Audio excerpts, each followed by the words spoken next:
uma palavra de extrema alegria que eu quero trazer para vocês, mas eu quero trazer o que a palavra de Deus mencionou para que pudesse ser exposta. Há tempo de sorrir e há tempo de chorar. Hoje é o tempo de nós ouvirmos o que essa palavra vai dizer. O que essa palavra vai dizer. Mas eu preciso que você dê o máximo de atenção na leitura, para você deixar o seu coração ser quebrantado por ela, senão você vai sair daqui da mesma forma. Como vocês podem observar, nós colocamos aqui a bandeira do Brasil, a nação que nós moramos. Aqui, a bandeira de Israel, que é a nação onde os nossos ancestrais espirituais viveram, e tem toda uma história relatada na palavra, na Bíblia. Há exato 10 anos atrás, exatamente 10 anos atrás, nós fomos abençoados, eu, o pastor Hércules, o apóstolo Júnior, a estar exatamente nessa data, há 10 anos, em Israel, aproveitando e andando por onde Jesus andou, indo aonde ele foi morto, aonde ele foi crucificado, indo à caverna aonde foi colocado o corpo dele, que depois ele foi ressuscitado. Nós fomos na igreja, na gruta que ele nasceu, que hoje é um templo. Nós vivenciamos, nós pudemos entrar no Rio Jordão. Nós vimos cada maravilha, gente. Eu vou dizer uma coisa para vocês. É um local que eu rogo a Deus para que vocês possam ir experimentar o que nós experimentamos, porque não dá vontade de você ir embora. De tão maravilhoso, de tão paz que a gente sentia e segurança naquele lugar, mesmo sabendo o histórico da nação de Israel. E nesta semana, eu fui acordado justamente com esse texto de Mateus 24, que veio me chacoalhar e abriu os meus olhos e o meu entendimento para o que foi escrito na época de Jesus, mas na verdade, o que foi escrito lá é para hoje. Não era para aquele momento, é para hoje. E é para você que está aqui, e é para você que está nos assistindo. E aí eu começo a falar desse evangelho, do capítulo 24 de Mateus, que diz assim: tendo Jesus saído do templo, ia se retirando, quando se aproximaram dele os seus discípulos para lhe mostrar as construções do templo. Ele, porém, lhes disse: não vedes tudo isso? Em verdade vos digo que não ficará aqui pedra sobre pedra que não seja derrubada. Ele já está falando, naquela época lá, tudo que vocês estão vendo, esse templo suntuoso, essa fundação, essa base, com cada pedra, com 10 toneladas, tudo vai por água abaixo, tudo vai ser derrubado. Aí ele continua: no Monte das Oliveiras, achava-se Jesus assentado, quando se aproximaram dele, os discípulos, em particular agora, eles pediram: dize-nos quando irão acontecer as coisas, e qual sinal haverá da tua vinda e da tua consumação do século? Jesus respondeu: vede que ninguém vos engane, porque virão muitos em meu nome, dizendo: eu sou o Cristo, e enganarão a muitos. E certamente ouvireis falar de guerras e rumores de guerras. Vede, não vos assusteis, porque é necessário assim acontecer, mas ainda não é o fim. Porquanto se levantará nação contra nação, reino contra reino, e haverá fomes e terremotos em vários lugares. Porém, tudo isso é o princípio das dores. Então serei atribulados e vos matarão. Vou repetir aqui. Então vocês serão atribulados e vos matarão. Sereis odiados de todas as nações por causa do meu nome. Nesse tempo, muitos hão de se escandalizar, trair e odiar uns aos outros. Levantar-se-ão muitos falsos profetas e enganarão a muitos. E por se multiplicar a iniquidade, o amor se esfriará de quase todos. Aquele, porém, que perseverar até o fim, esse será salvo, e será pregado este evangelho do reino por todo o mundo, para testemunho a todas as nações. Então virá o fim. Agora vai lá no verso 22, por favor. Diz assim: não tivessem aqueles dias sido abreviados, ninguém seria salvo, mas por causa dos escolhidos, tais dias serão abreviados. Vai agora no 32, diz assim: aprendei, pois, a parábola da figueira. Quando já os seus ramos se renovam e as folhas brotam, sabeis que está próximo o verão. Assim também vós, quando virdes todas estas coisas, saberei que está próximo às portas. Em verdade vos digo que não passará esta geração sem que tudo isso aconteça. Passará o céu e a terra, porém as minhas palavras não passarão. Só até aí. Qual dúvida, meus queridos, nós podemos ter em relação a essa palavra? Em relação às orientações e aos sinais que ele está mencionando na sua palavra. Para quê? Para o fim. Relatando o começo do fim. E quando isso, como eu falei para vocês, eu fui acordado com essa palavra, e quando isso veio até mim, eu fui provocado a meditar nessa palavra, não tem como não entender, não tem como duvidar que o que foi escrito aqui está acontecendo hoje, e é justamente sobre isso que eu quero falar com vocês. Primeiro, não precisa abrir, eu vou só falar para vocês, depois vocês anotam em casa. No verso 5 fala sobre falsos profetas, e essa é uma verdade que nós vivemos ainda nesse tempo. Quantos e quantos não estão falando em nome de Jesus uma palavra que não é verdadeira e levando muitos às ruínas? Quantos profetas que falam uma coisa e vivem outras coisas? E nós temos visto isso sendo estampado a todo canto. Daí a importância de você saber exatamente com quem você está andando, com quem você faz a aliança. Mas para isso você tem que estar andando junto ao Axel, para você ver se a índole das pessoas com que você anda realmente faz jus ao que a palavra prega. Por isso que é preciso estarmos juntos em todo momento. Mas infelizmente não é isso que vem acontecendo no nosso meio. Por quê? Porque todos nós estamos ocupados com os nossos afazeres, com as outras coisas. Mas quando nós temos os nossos afazeres, ótimo, é plausível, a gente entende. Mas e como foi falado aqui? E quando eu tomo a escolha de assistir um jogo, do que vir ouvir a palavra de Deus? O que justifica isso? Será que eu já não posso deixar na minha agenda? Volto a dizer, ninguém tem a obrigação de fazer isso, mas cada um toma as suas decisões. Eu já tomei a minha. Quarta-feira, domingo para mim é inegociável.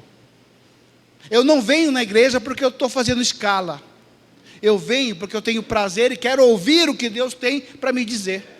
Porque se for para ficar na escala, eu fico pela internet. Porque eu quero estar junto com esse povo, porque eu quero estar junto, sentindo e conhecendo. Por quê? Para saber com quem eu ando.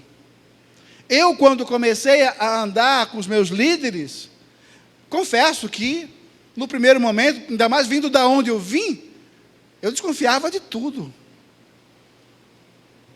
Porque as notícias que lá do outro lado tem, não são das melhores em relação aos pastores, e pode ter certeza, não são as melhores em relação a vocês que querem seguir Jesus. Porque a todo momento é motivo de piada, é motivo de gozação, de desdém. Mas a gente perseverou. E tudo que eu via na igrejinha, eu ia na palavra, é verdade, está lá mesmo. E não teve dolo. Resultado, mais de 14 anos andando junto. São perfeitos? Não são, assim como eu também não sou, assim como você não é. Mas eu preciso saber com quem eu estou andando. E eu preciso disso para me livrar dos falsos profetas. E não posso negar que já não andaram alguns aqui dentro também. Não posso negar. Mas Deus é tão bom, que aí a coisa vai peneirando, e a gente vai permanecendo. E glória a Deus, pelo tudo que já aconteceu. Então, primeiro, os falsos profetas estão aí batendo a porta. Segundo, está lá no verso 6, guerra e rumores de guerras. Gente, o que justifica acontecer, o que vem acontecendo, não de agora, 10 dias, desde quase 2 anos, porque em janeiro do ano passado, salvo engano, foi quando começou a guerra Rússia e Ucrânia. E agora, 10, 11 dias, veio o fatídico dia que aconteceu, que o Hamas ataca Israel. Hoje, no dia de hoje, mais de 3.500 pessoas já estão mortas. Crianças, jovens, grande maioria no sábado, naquela festa, jovens, idosos. Não tinha quem escapasse, todo mundo que eles achavam pela frente, ou era sequestrado, estão 199, ou eram mortos. Guerra, rumores de guerra, está aí. Estou falando alguma bobagem? Vocês sabem disso. E de novo, na Terra Santa. Se é uma coisa que toda quarta e domingo nós falamos aqui, é a respeito da Bíblia. De Gênesis e Apocalipse, a gente fala das guerras que têm ocorrido, guerras de Davi, guerra depois de Jesus Cristo, morte dos apóstolos. Então esse é o segundo sinal, e nós não podemos negar isso. Eu não consigo ver que isso não está acontecendo, porque está aí, guerras e rumores de guerra. Só que a palavra fala, mas não é o fim, mas é o começo. É o começo do fim. E o falso leão está rugindo ao nosso derredor, querendo nos dragar, para nos matar, roubar e destruir. No verso 7, fala sobre fome. Amados, eu não vou longe. Eu não preciso ficar fazendo propaganda da África. Eu não preciso ficar fazendo propaganda do Nordeste. Os dois passam por fome? Sim, passa. Mas vou dizer uma coisa para vocês. Na nossa igreja tem gente passando fome. Na nossa igreja tem gente passando necessidade.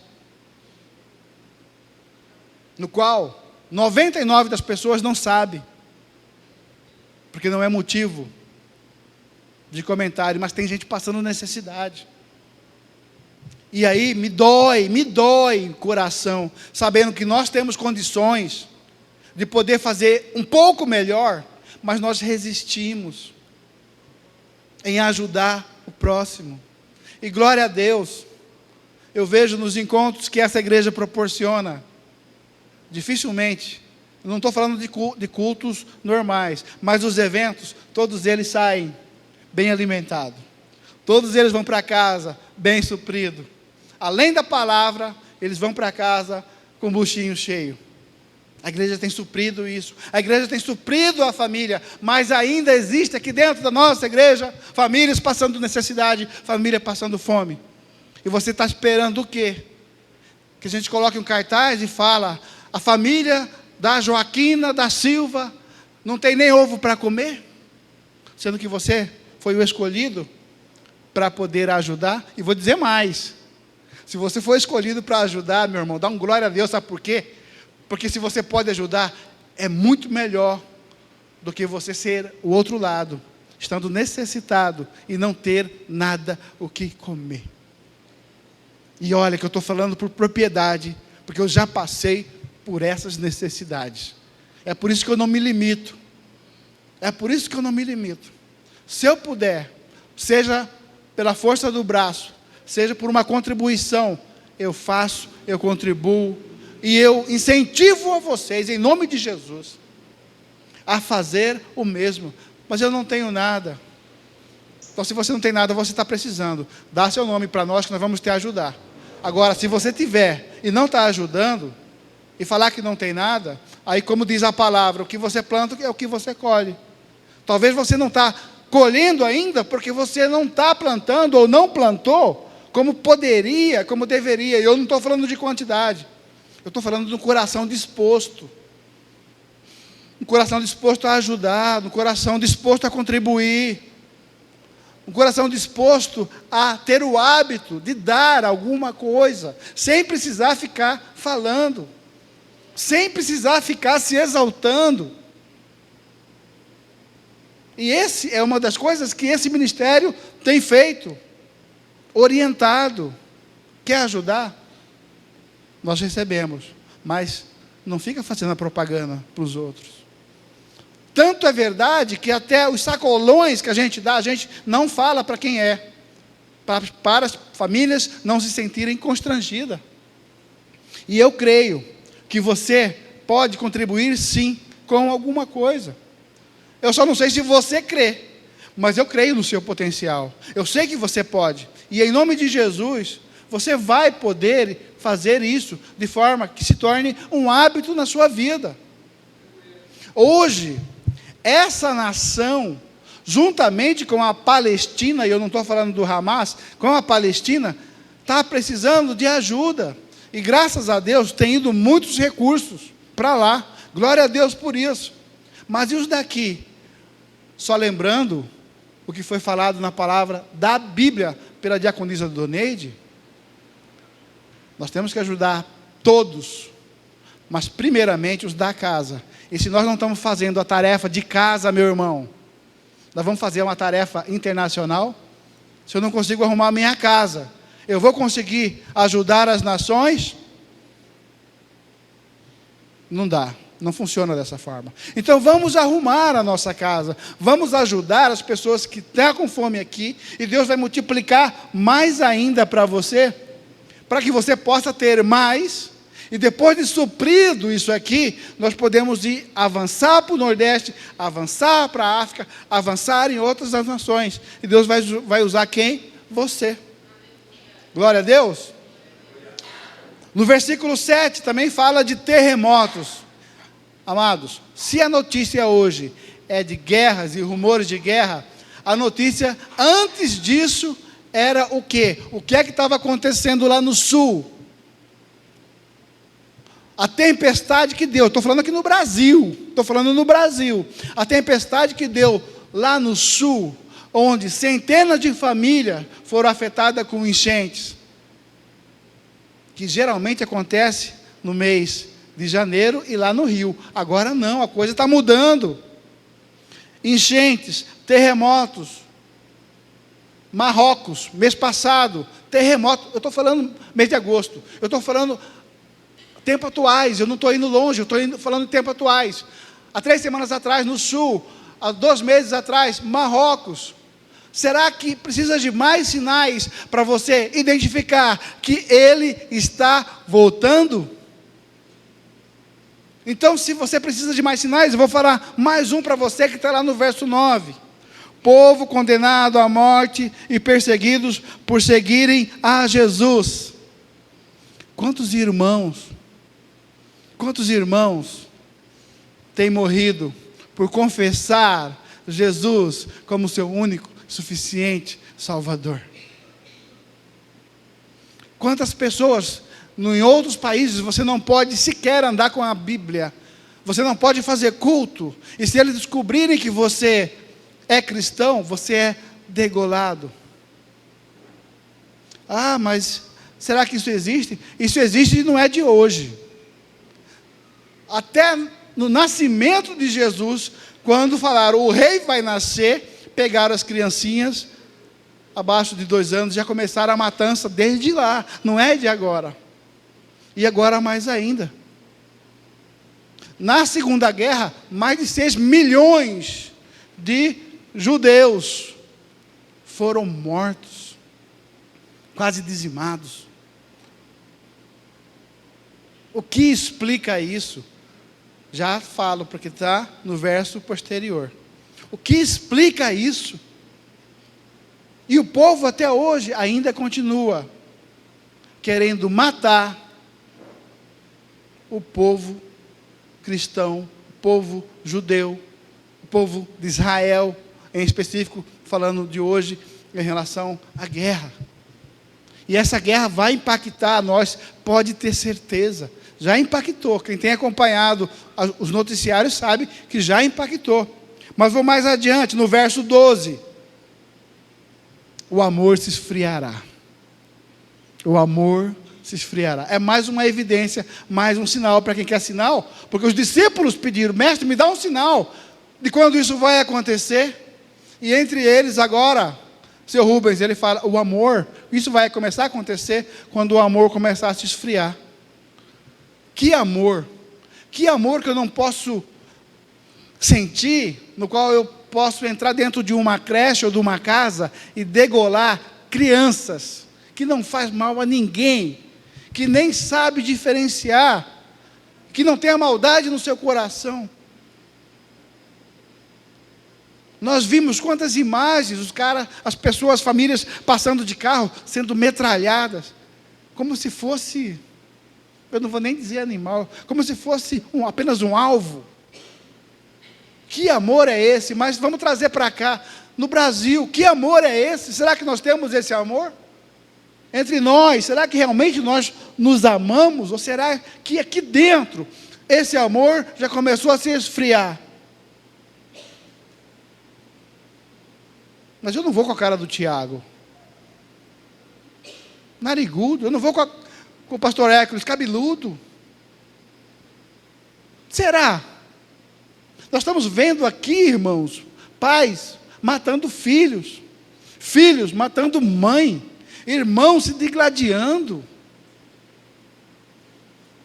Ou eu estou mentindo, ou só eu tenho essas informações? Não, o amor já está se esfriando. E você cuide para não ser uma dessas pessoas. Vigia, faça uma autoanálise de como está o seu coração, para que você não seja ou não esteja sendo uma dessas pessoas afetada com esfriamento. Trazendo para uma outra realidade, falando de amor. E o que é amor? Decisão. Vou trair. Vou para uma balada, vou para uma festa, deixa a esposa lá cuidando da criança, eu vou trabalhar. Isso já é um esfriamento. Isso já é um esfriamento, de uma outra categoria, mas é um esfriamento. Meu Jesus, onde que nós estamos? Cadê esse amor de realmente a gente poder sentar junto, conversar, sem precisar cobiçar as coisas físicas, nem as mulheres ou os homens de outras pessoas? Cadê esse amor que a gente fala que a gente ama Cristo, que a gente entrega a vida para Cristo, e aí Cristo pede só uma coisinha para nós, obediência, e nem isso a gente tem. Nem isso a gente tem, dificulta. Gente, está na hora da gente tomar uma decisão, está na hora de a gente parar. Mas antes disso, deixa eu falar para você, no verso 22, está falando algo que para muitos pode achar impossível, mas está cientificamente, foi provado, salvo engano, no mês de junho, o verso 22, que diz assim, o dia ficará mais curto. Pode ser isso? Verdade? Pesquisa lá no Dr. Google, ano passado e esse ano, a rotação, já foi falado, inclusive aqui no púlpito, a rotação da Terra não é a mesma rotação lá de trás. O giro que ela dá numa frequência X, Teve dias que foi outro. Já está acontecendo, está sendo comprovado. Os dias têm sido mais rápidos. Tudo bem que é uma fração de segundos ou de microsegundos, mas já está acontecendo. Ou seja, os sinais estão batendo a porta. E no verso 35 diz o seguinte, e talvez o mais importante: nessa terra, tudo passará, mas a palavra escrita na Bíblia não passará. Tudo que ela está descrevendo aqui já aconteceu, ou está acontecendo, e vai acontecer. Isso é fato. Isso é fato. Só os crentes que acreditam na Bíblia conseguirão enxergar e viver isso. Agora, para você ter mais uma informação,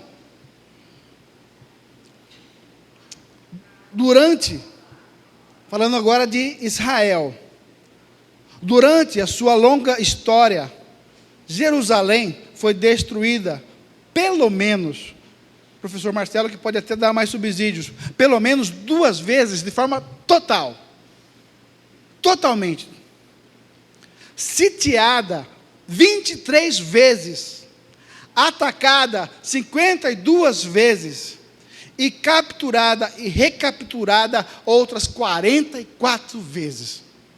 Você vê que essa terra, ela é perseguida? É à toa? Não, não é à toa. Essa terra sempre foi perseguida.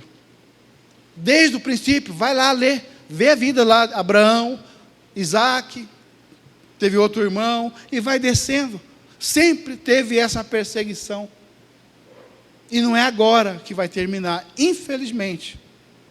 Mas o que eu quero falar para vocês é, se isso que eu estou falando para vocês, eu elenquei 8 pontos, se isso for uma verdade, e eu creio que é, eu falei 8 sinais da Bíblia que estão acontecendo hoje, que Jesus está batendo a porta. Se você, agora vamos trazer para cá, se você não arrumar a sua vida hoje, de forma que Ele ande com você, cuidado, poderá amanhã ser tarde. Poderá amanhã ser tarde.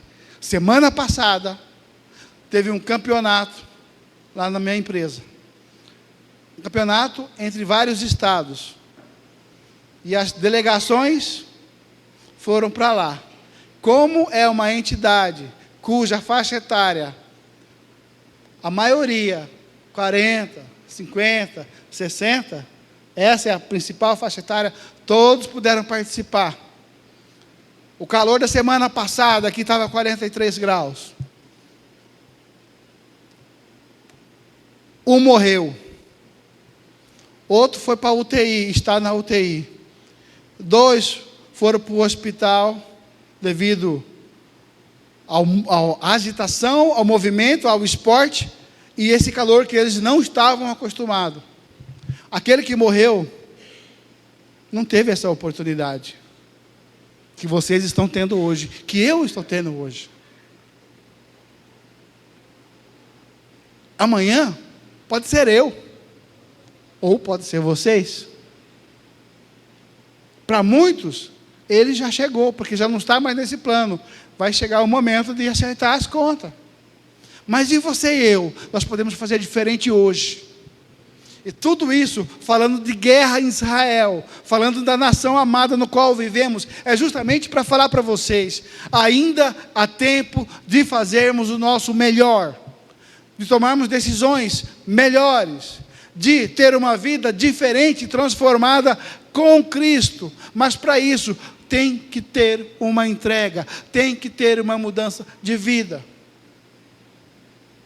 Ontem à noite, eu passei 1 hora conversando com uma pessoa do Islã, ao meu lado, na minha cadeira, e ela na outra cadeira, a pessoa. E ela justificando por que o pessoal mata. E eu justificando por que Jesus salva.